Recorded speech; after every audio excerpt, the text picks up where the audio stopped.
جون چه پره پاچه ای. بریم با یه صبونه خفن براتون درست کنم.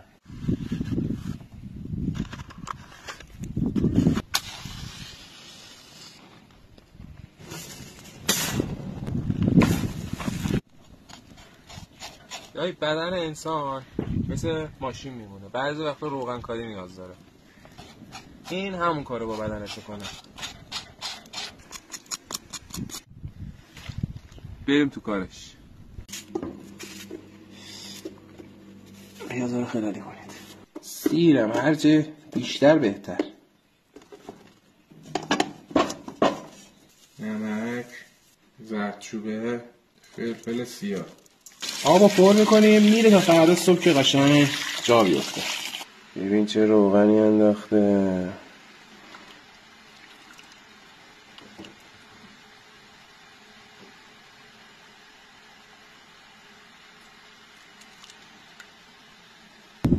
ترکیباتی هم که باید بریزید توش هم فلفل سیاه، نمک، دارچین، آب لیمو.